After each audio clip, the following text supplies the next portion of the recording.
साथी 4। शाम का वक्त था। घर में हलचल थी, लेकिन ये हलचल खुशी और उत्साह की थी।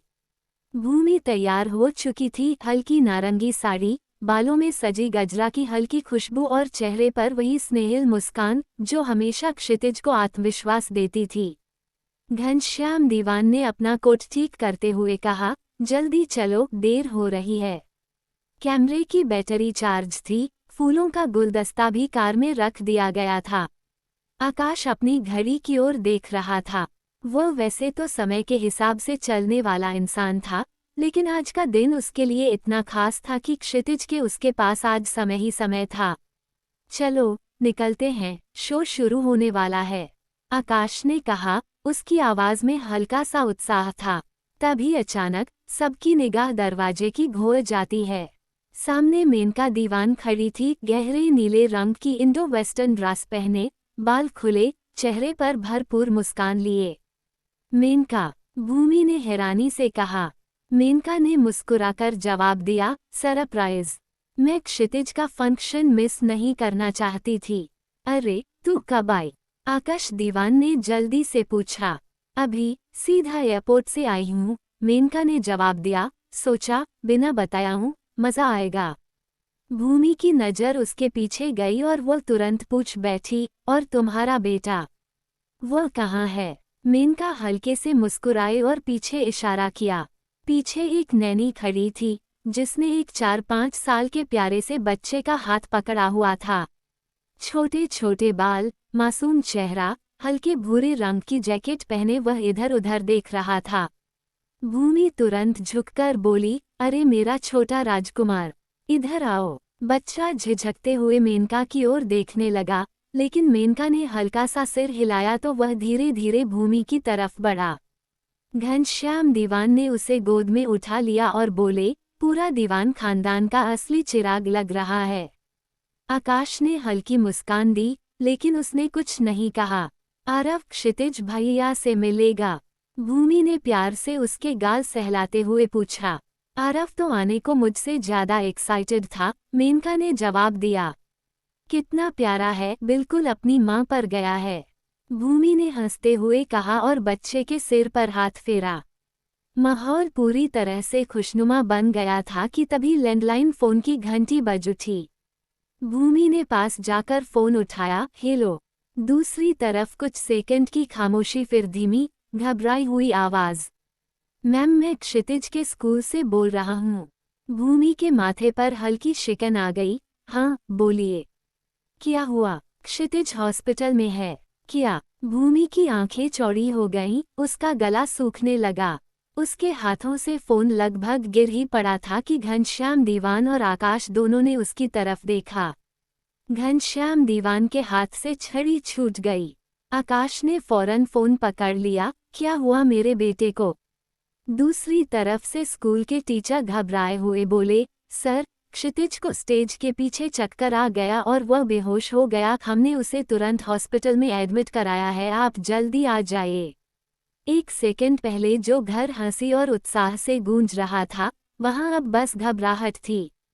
भूमि की आंखों में आंसू आ गए, उसकी सांसें तेज हो गईं। घनश्याम दीवान लड़खड़ा गए और पास की कुर्सी पकड़ ली। उनका पोता, उनका नन्हा राजकुमार, हॉस्पिटल में। आकाश के चेहरे पर घोर तनाव आ गया। उसने कुछ नहीं सोचा, कुछ नहीं पूछा, बस पास रखी कार की चाबी उठाए और तेजी से दरवाजे की ओर बढ़ा। भूमि, डैड, जल्दी चलो। उसकी आवाज में एक ऐसी बेचैनी थी जो उसने पहले कभी महसूस नहीं की थी। भूमि ने तुरंत पास उठाया, आंसू पोंछे और घनश्याम दीवान का हाथ पकड़कर तेजी से दरवाजे की ओर भागी। मेनका, जो अब तक हल्के मूड में थी, अचानक गंभीर हो गई। उसने कोई सवाल नहीं किया, बस नैनी को इशारा किया और तेजी से कार की तरफ बढ़ गई। अब कार हॉस्पिटल की तरफ तेज रफ्तार में भाग रही थी और पूरे दीवान परिवार का दिल धड़क रहा था, क्षितिज ठीक तो होगा ना? कार में बैठते ही आकाश ने तेजी से गाड़ी स्टार्ट की। उसने पहली बार नियमों की परवाह किए बिना स्पीड लिमिट से तेज गाड़ी दौड़ा दी। कुछ नहीं होगा हमारे बेटे को, आकाश ने खुद से कहा, लेकिन उसका दिल बेचैनी से धड़क रहा था। भूमि बस आंखें बंद किए प्रार्थना कर रही थी, कुछ मत होने देना मेरे बेटे को। घनश्याम दीवान ने कांपते हुए हाथों से अपनी छड़ी पकड़ी और पीछे बैठे बैठे धीरे से बोले, भगवान, मेरे पोते की रक्षा करना। हर सेकंड भारी था, हर सांस भारी थी।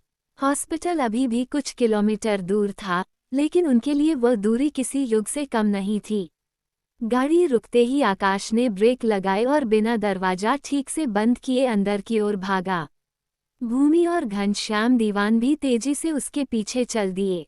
हॉस्पिटल के इमरजेंसी वार्ड में हलचल थी। डॉक्टर्स और नर्सेज अपने काम में व्यस्त थे, लेकिन जिस कमरे में क्षितिज था, उसके बाहर माहौल अलग ही था। क्षितिज दीवान, आकाश ने रिसेप्शन पर पहुंचते ही घबराए आवाज में पूछा। रिसेप्शनिस्ट ने तुरंत कंप्यूटर पर कुछ देखा और कहा, रूम नंबर 207, सेकेंड फ्लोर पर। आकाश बिना एक पल गंवाए लिफ्ट की ओर भागा।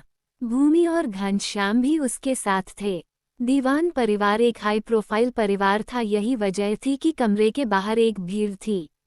डॉक्टर्स, सीनियर मेडिकल स्टाफ और कुछ खास नर्सेज वहां मौजूद थे। जैसे ही आकाश और भूमि पहुंचे, एक डॉक्टर तुरंत आगे आया। मिस्टर दीवान, हाँ, मेरा बेटा वह ठीक तो है।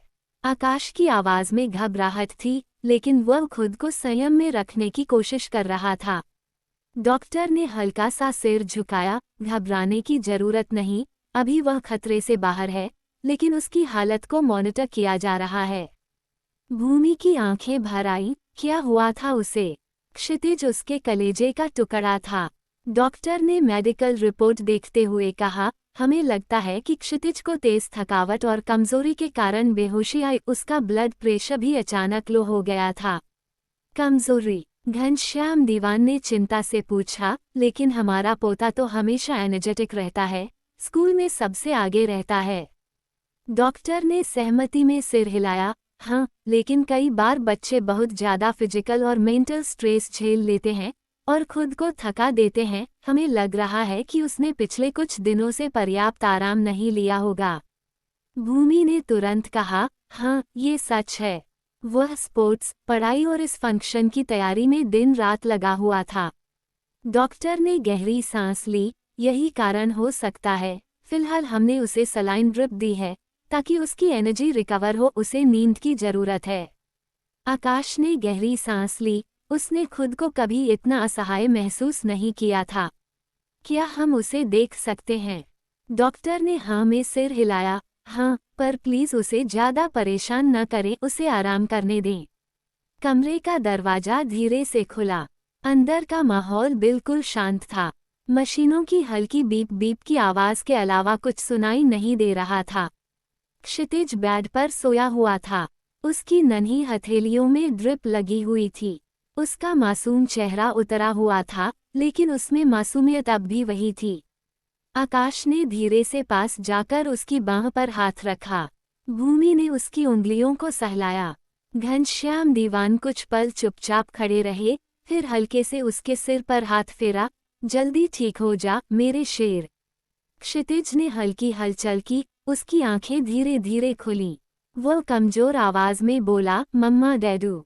आकाश ने तुरंत उसका हाथ पकड़ लिया, मैं यहाँ हूँ बेटा, हम सब यहाँ हैं। भूमि ने अपने आंसू पोंछते हुए कहा, तुमने हमें कितना डरा दिया था। क्षितिज ने फीकी मुस्कान दी, मैं स्टेज पर जाने वाला था, पर फिर सब घूमने लगा।